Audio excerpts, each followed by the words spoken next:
Hey guys, October is officially over and done with. How did my month go?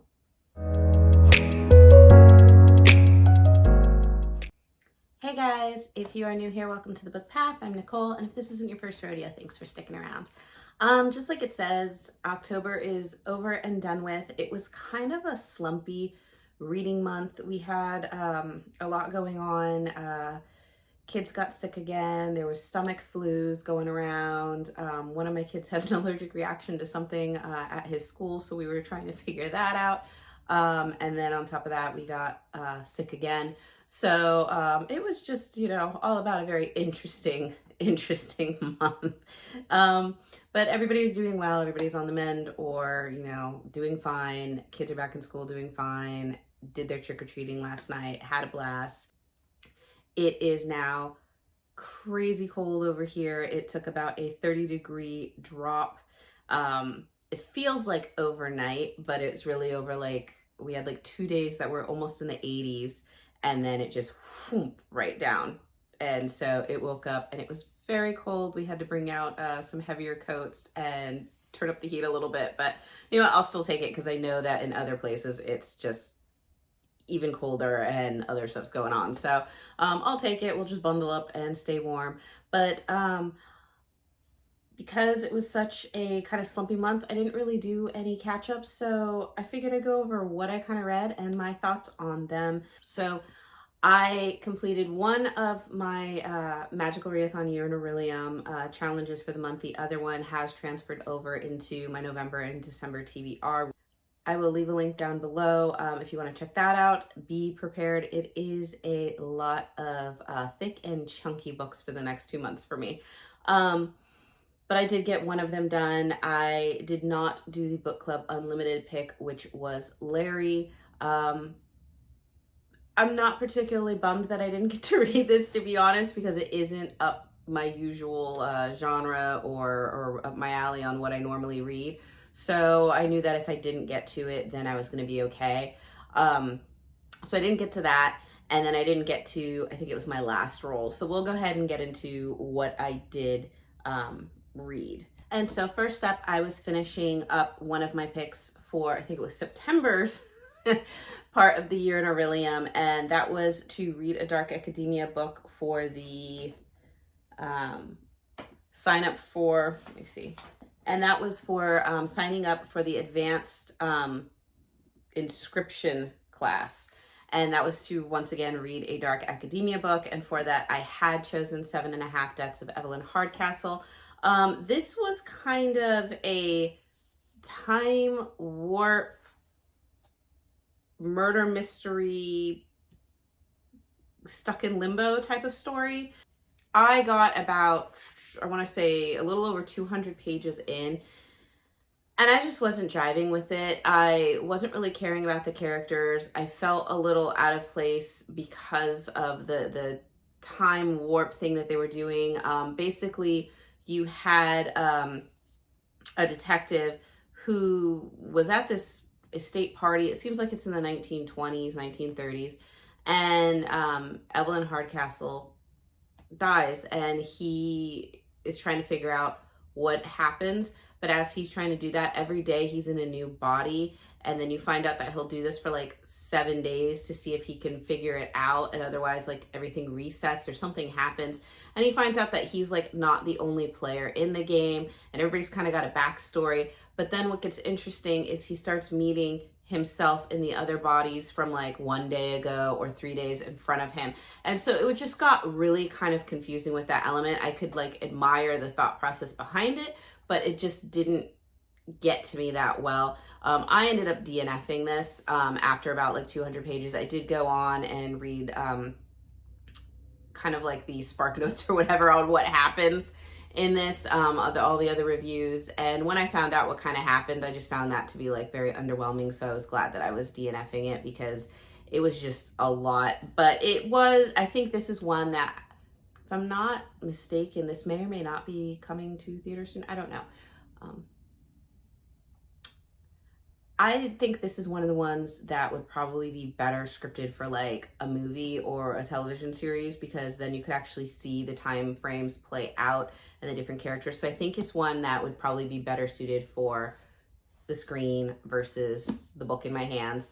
But that is my thoughts. But like I said, if you are into like murder mysteries, if you like that kind of time warp stuff, and if you are better than me at keeping your mind like wrapped around the scenarios in it, then this might be up your alley, because it wasn't horribly bad. It just was really confusing to me, and I wasn't hanging on, and I wasn't gravitating towards the characters. But like, if you are an Agatha Christie fan, if you like those old kind of dinner murder mysteries with, like I said, touch of time play, then this might be for you. It just wasn't for me. So for my first Spookoplathon roll, I landed on the purple square, and that was to read a book that had a lot of purple on the cover. And for that, I chose A Kind of Spark by Elle McNichol. This is a middle grade story that basically, I think it takes place in the UK, and you have a young girl here who is probably middle grade, early middle grade, and she is autistic, and her older sister who's in college is also autistic. And it's just kind of her story about how the town doesn't understand her and her way of thinking. She has, I will give warning, there's a lot of bullying in this, which is just horrible. And including her and including some of the teaching staff that doesn't understand what autism is. They just kind of lash out. There's bullying amongst the other kids in the class that bully her, and just how it makes her feel, how she has to approach it. And the class starts learning about the witch trials in their local area, and she starts to feel akin to these women and these and the girls that were persecuted for witchcraft, and that many of them were innocent, and they just had different ways of living, different viewpoints and different beliefs, and what happened to them, and that there's nothing to commemorate like the travesty that kind of happened to them. So she takes it upon herself to start trying to petition for a commemoration, like a plaque of memory, for them to remember, hey, this was something dark in our history, but we need to learn from it so we can go forward. And just kind of how the differences and how people have been treated because of their differences over time, and how that just really plays a part in this. So it was really interesting. I wouldn't say it's a particularly happy book, because like I said, it does deal with a heavier topic of living in a world when you find yourself to be different, and just how you can be treated within your family, within your friendships, within your school, within your community. And it was just, it was hard hitting, but it also had kind of a lighter way of portraying it. So I do recommend it. I would say probably stay in the middle grade. Yeah, I would say stay in the middle grade for it. I think it would be good. There's nothing horribly bad in it. It's just kind of the bullying. So as long as you have a kid that understands that and is prepared for that, then I think this is a pretty good book to pick up. It was it had very cute things, and it talked about how the families would come together and the parental support in it, which I thought was good. So once again, I do think that this is appropriate for a middle grade. I do recommend it. I ended up giving it, I think it was 3 stars, because I thought it was everything that it needed to be for the subject matter and the storyline that was going on, and for the age audience. So I do recommend this, and fulfilled my prompt. Next up, I landed on Community Chest, and that prompt was to read a book that was supernatural or had supernatural characters. For that, I ended up picking up Dark Fae, which is book 1 in the Ruthless Voice of the Zodiac. This is kind of the prequel series for the Zodiac Academy, which you guys know I've been wanting to read and get back into. I read the first books, loved them. But me having to read everything in chronological order, found out about this series, and so I wanted to pause Zodiac, go to this series, and I am so happy I did, because I loved Dark Fae. This, once again, Caroline Peckham and Susan Valenti are like a really great team when it comes to this world and this series, and I ended up giving this book 5 stars. I loved it. It's got a main character who has come into her powers as of her 18th birthday. She is a vampire. And her older brother went to not Zodiac Academy, but one of the other academies like Zodiac Academy. And he ends up being found dead, and they say that it's an overdose, but she ends up finding out that all is not as it seems, and foul play must have been going on. So she concocts a plan to get herself admitted into the academy and find out what happened. She has a few suspects, which is the four kings at this school, because yes, the school also has four kings. There is a huge gang rivalry going on between at least two of the kings. And so it's just kind of her being pretty badass, to be honest. She's got attitude. She fights for her own. It's very different from how Darcy and Tori are in the Zodiac Academy. She's got some, gusto. And I love the banter and the play between her and all the kings, because she holds her own and she stands to them, and they are like super intrigued by her. And all of them obviously are kind of crushing on her because this is a reverse harem. But you do have a multi-POV perspective, which obviously I love. And then you also have, on top of this kind of reverse harem, spicy romance stuff going on in this supernatural academy in the setting, you also have this kind of murder mystery going on, because she is trying to solve what's going on with her brother. And when you start reading all the multi-POVs, you start to realize that there's little things of how each of the kings may or may not have been involved.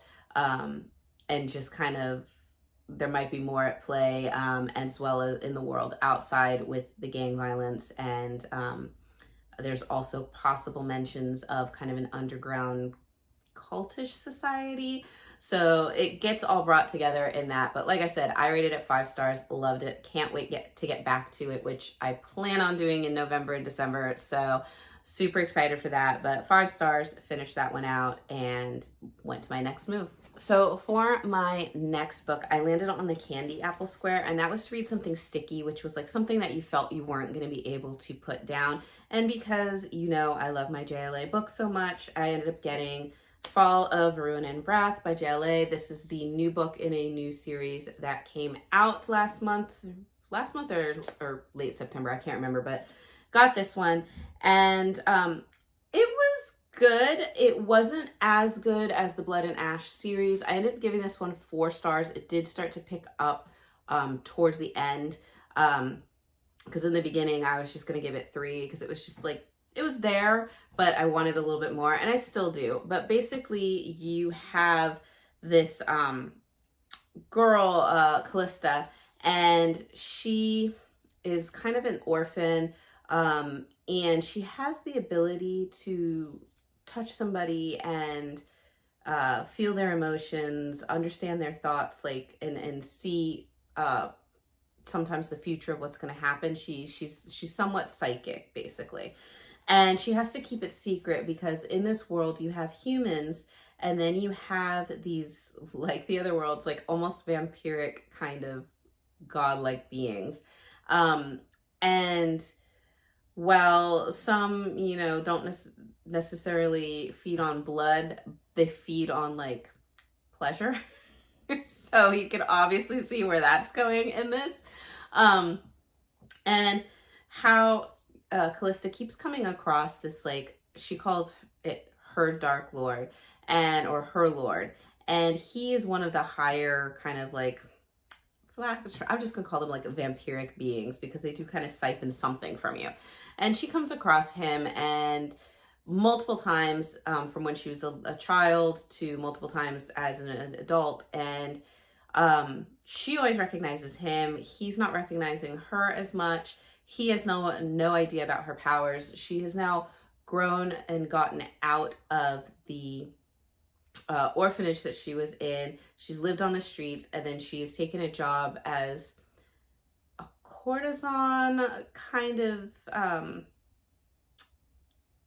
she's basically part of almost like this harem for this lord, and he does care for her. He treats her very well, but he also kind of uses her because he knows of her abilities. So he kind of keeps her as like almost his right hand lady.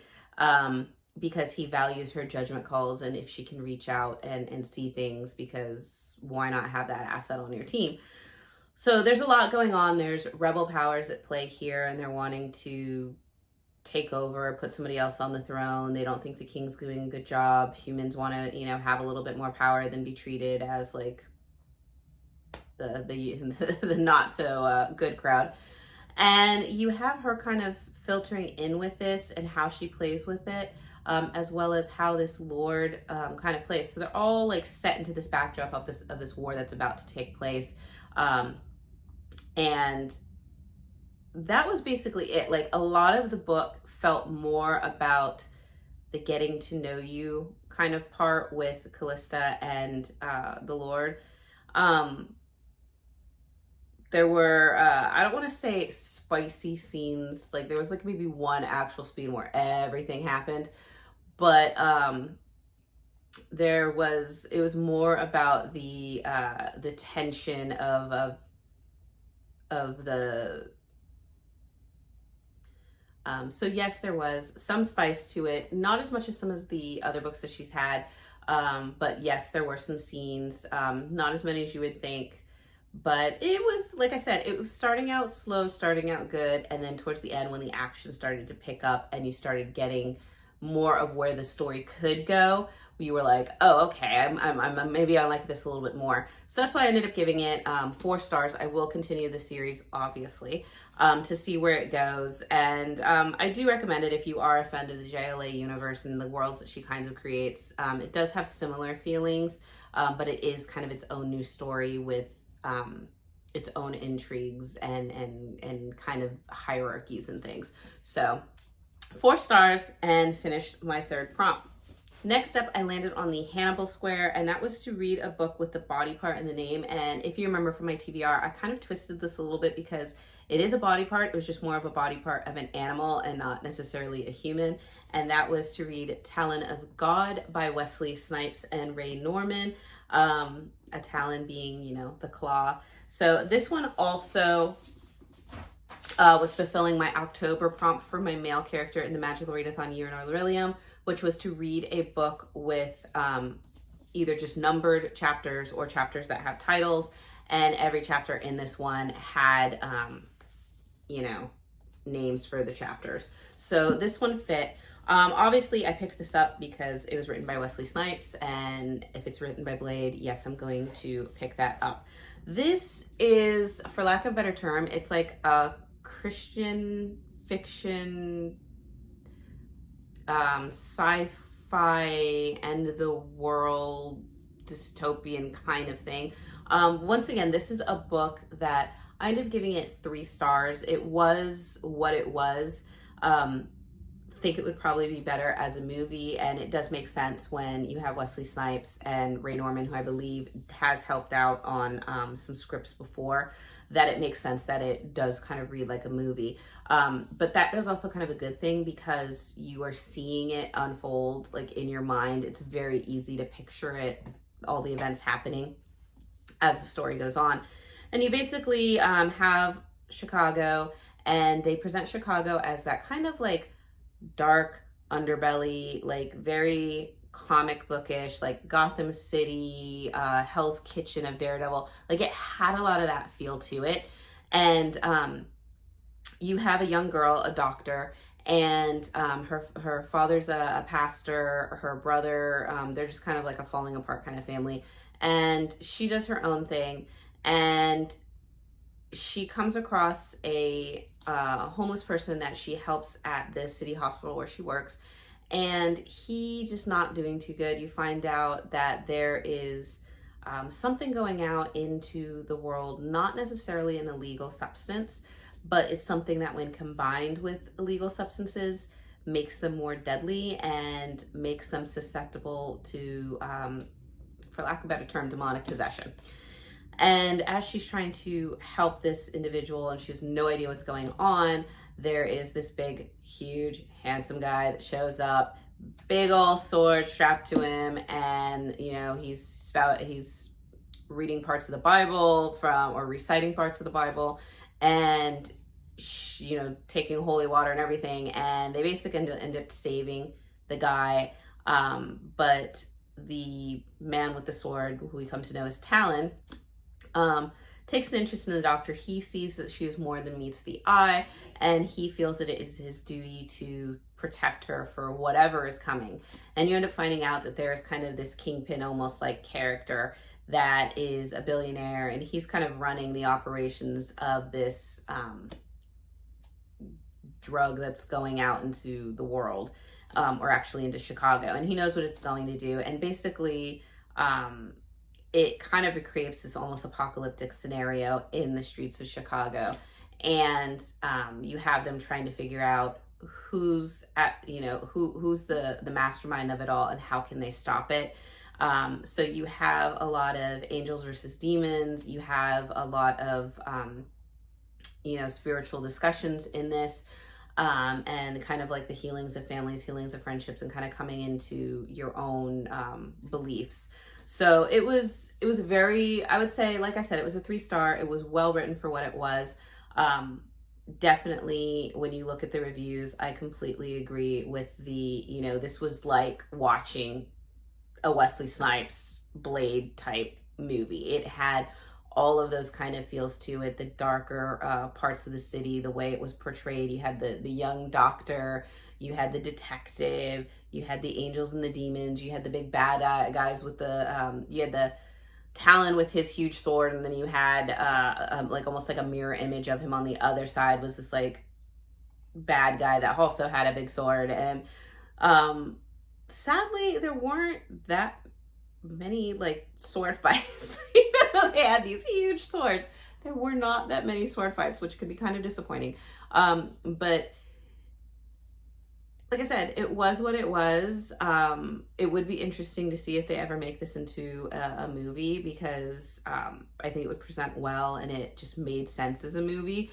But not bad for, like, I think it was Wesley Snipes' first book that he did. So not bad for a first book, when all said and done. But yeah, 3 stars, and it fulfilled those 2 prompts. So I was able to finish that. Now, next after that was the last book that I was able to get through this month.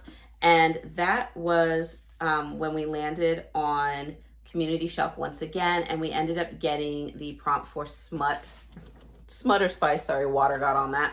And of course, for that, I picked up Cruel Seduction by Katie Robert. This is the newest book in the Dark Olympus series that I've been reading. This one, I haven't fully rated it yet, but I'm pretty sure it's going to fall on 4 stars. It was really good. It just needed a little bit extra. I felt the ending was a little bit rushed and kind of anticlimactic as a wow factor. Basically, in this story, you have Aphrodite, or the woman who holds the title of Aphrodite in Dark Olympus. And she has just kind of done a marriage of convenience with the new Hephaestus. They pretty much hate each other, and they're trying to spy on each other because Hephaestus is part of Minos's group, and obviously Aphrodite is part of the Olympus 13. So it's kind of at odds with that. You have that enemies to lovers kind of romance with some very spicy aggression. But enter into that, the way that they think to undermine one another is for Aphrodite to go after Hephaestus's best friend, Pandora, with a little attraction there. And Hephaestus seems to take an interest in Aphrodite's ex-boyfriend, Adonis. So all kinds of spice ensue in this book. And it does have a lot of spice. But what I loved most about it is, just like kind of Wicked Beauty, which to date is still my favorite book in the series so far, you have a lot of plot going on. You have a lot of, I don't want to say action, but like the political powers at play, and the plans in play, and the figuring out of that, and like the structures, and just kind of all of that going on. And the plot really carried through along with the spice. It wasn't just spice, it wasn't just plot. You had a good combination of both. Things that fell apart for me on this one, and why it wasn't 5 stars, is despite it being like a good read, I mean, I finished this one pretty quickly, for me at least. And it was more of just the fact that I wanted to see Aphrodite come into the feelings of actual love for Hephaestus as the story was going on, whereas it felt like it happened a little too late and a little too quickly, and even then it wasn't full-fledged. It just, there wasn't like a good transition part to it for me. Also in the ending, I felt that what they end up doing, it makes sense, but it also kind of feels like the easy way out, if that makes sense. And I didn't really care for that. It just kind of, everything just became convenient, and I didn't really care for that. But it was still a great part into the world. They do make reference to other characters that you've read in the past books, as well as kind of gearing up for who's to come in the next book. And but yeah, still a really great series, still a good read. Do recommend it. So Cruel Intentions, 4 stars. And that ended up being my last book, which meant, you know, it was my last book that I read for the month. It just wasn't the last book I was supposed to read because, of course, like I said, I did not read Larry, which was the Book Club Unlimited pick. I also was not able to get to, I believe it was the book that had stars on the covers. So that's going to go, like I said, into November and December. And I didn't get my book for my last poll, which was, I think I landed on Chance, or it was either Chance or I think it was Chance. We're going to go with Chance. And that was when you put different books in there. And I had gotten, I don't even know if you can see it, The Curse of Ophelia right here by Nicole Plantania. I wanted to read this. I'm still planning on it, obviously. Just didn't get a chance to do it in October, and I don't think I'm going to get to do it in November or December because that is pretty packed right now. But if I do, then obviously I will slide it into the November to December TBRs. But the November and December is, like I said, it's got, I think it's like 31, 32 books that I think the average page range is like 500 to 700 pages. So it's just, I don't know. I'm crazy doing that, but we're going to try it. But other than that, that is basically what I was able to accomplish in October. And, you know, I hope you guys had fun. I hope that those of you who did do a Spookoplathon as well, were able to read all your roles that you did and had a great time playing. Any of you that did your book club picks or any other readathons, I hope you were successful in those endeavors. And now that we are definitely getting into the colder seasons, the holiday seasons, stay warm, stay healthy. Let me know what you guys are planning for the upcoming months, what you guys are picking to read, and if you have any suggestions for me. Other than that, I look forward to seeing you guys in the next video. Bye.